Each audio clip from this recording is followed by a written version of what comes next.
What is going on, people? Welcome to your, 51st Java tutorial, I believe. And in this tutorial we're going to be talking about GUI some more.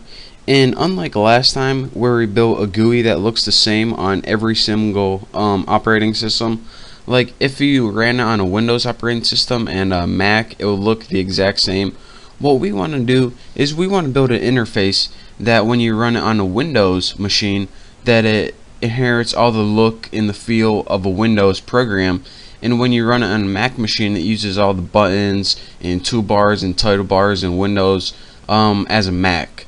So the last one we built in the last tutorial was simple for, like, you know, a really easy one, but we're going to be going into some complex, and it's just a better GUI system of building interfaces. So that's what I'm going to be teaching you today. So the first thing that we're going to want to do, again, we're going to be working with two classes: the Apple's main class with our main method in it, and a subclass or another class called Tuna right here. So in your Tuna class, or not the one without your main argument, the first thing we're going to need to do is import a bunch of stuff to use. So the first thing we're going to import is, go ahead and type import java.awt.flow layout, and make sure you're capitalized like I am. And what this is going to do is it's going to import pretty much how things are placed here. That's how I can say it. What this is going to do is pretty much give you the default layout managing. It's going to say, alright, I'm going to put this here. When I build my next item, put it to the right of it. When I build my next item, put it to the right of it. And once you run out of space, just move to the next line. So this is pretty much the layout of our thing. And we don't want to have to program an entire layout, so that's why we're importing that. The next thing we're going to want to import is, go ahead and type import java x, don't forget that x, and we're going to import swing dot jframe. And there we go. What JFrame is it pretty much gives you all the basic Windows features, like the title bar, the minimize, the maximize, the X, to close, and it pretty much just gives you the basic window. So we want to use what we have already, so that's why we're importing that. And the last thing we're going to import in this tutorial is the J label, and this is what we're going to be building. And this pretty much, a label is pretty much just a line of text, and it also lets you do simple images. But let's go ahead and import javax again, swing.j label, and make sure it's capitalized just like that. So again, this is gonna, sorry about that, I had to take a little break, someone knocked on my door. But what JLabel does is it allows you to output text and images on the screen, so that's why we need to import that. So now we can go ahead and start programming this stuff right here. The first thing we want to do is use inheritance like we did before. Public class Tuna extends extends JFrame. So we need this Tuna class right here to inherit all the stuff from JFrame. And again, like I said, JFrame gives you all the basic Windows features. So now we have all of the title bars, the minimize, the maximize, the X button. That's what that does. Now that it inherited all those qualities, let's go ahead, and the first thing we're going to want to do is build a variable, which is pretty much going to be our item.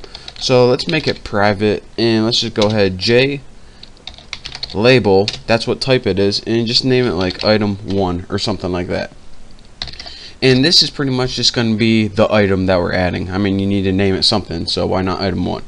And now we're going to build a constructor. So go ahead and type public Tuna, or whatever your class name is, and give it empty. It's not going to take any parameters.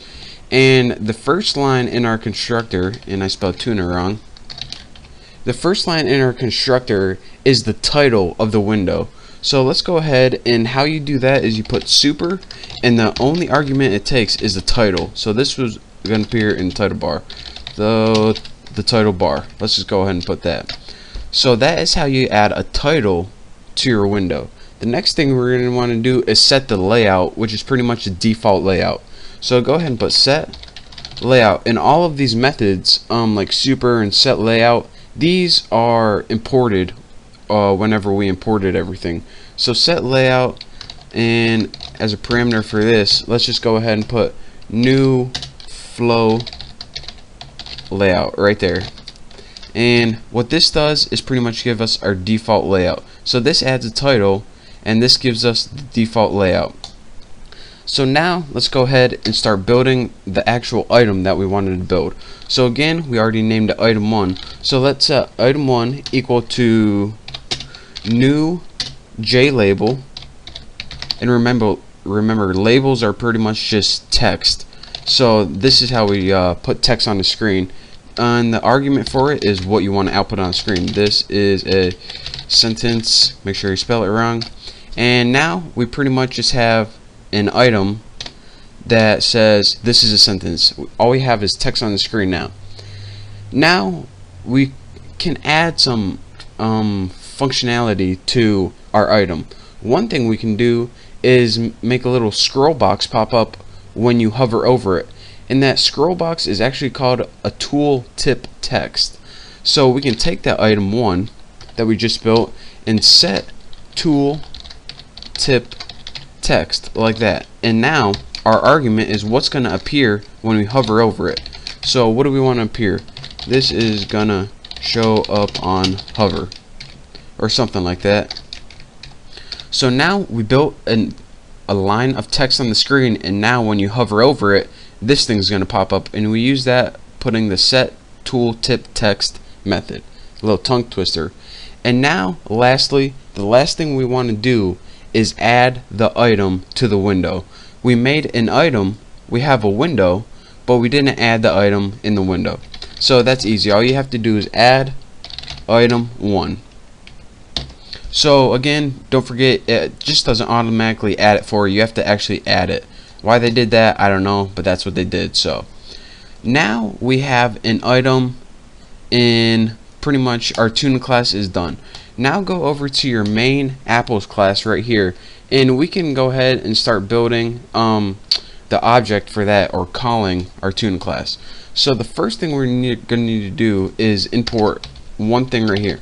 Import javax dot swing, make sure you spell it right, dot JFrame.